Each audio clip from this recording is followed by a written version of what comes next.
Et c'est avec vous, Régine Rallège, des propositions pour répondre à l'urgence des quartiers prioritaires. Elles ont été remises cette semaine à Emmanuel Macron par l'association des maires Villes et banlieues de France. Oui, et ce rapport propose 10 mesures d'urgence, notamment sur l'éducation, l'emploi, la sécurité. À titre d'exemple, l'insertion professionnelle par le sport ou encore le retour des contrats aidés associatifs et publics. L'objectif, c'est d'apporter des solutions aux problèmes récurrents que rencontrent les quartiers populaires.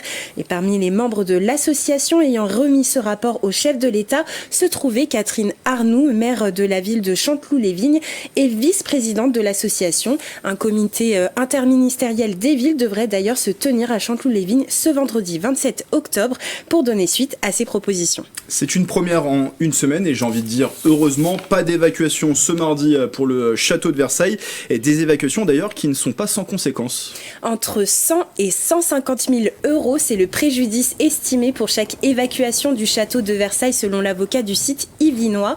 Depuis le 14 octobre, le domaine a dû être évacué à 7 reprises en raison de fausses alertes à la bombe.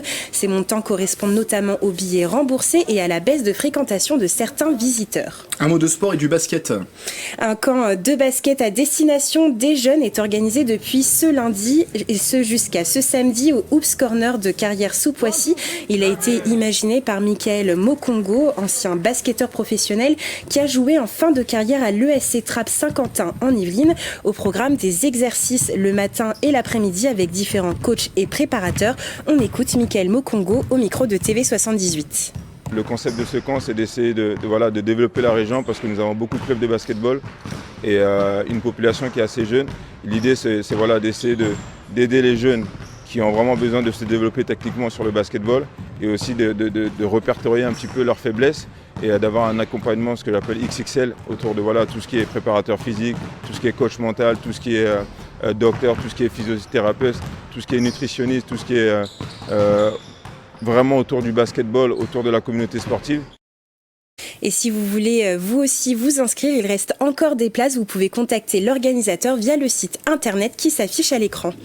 Et d'ailleurs, en parlant d'événements, la Murder Party, le jeu de rôle grandeur nature du département des Yvelines, est annulé en raison de l'alerte urgence attentat. Il devait se tenir à l'ancien domaine de Madame Elisabeth le 28 octobre prochain. Les équipes de l'événement vous invitent à suivre leur programmation sur le site Mysteries Hunt pour connaître la nouvelle date de report. Merci Régine pour toutes ces actualités et comme d'habitude, si vous aussi près de chez vous, vous êtes témoin d'une information dans les Yvelines qui vous fait réagir, n'hésitez pas à la partager sur les réseaux sociaux en utilisant le hashtag 78news.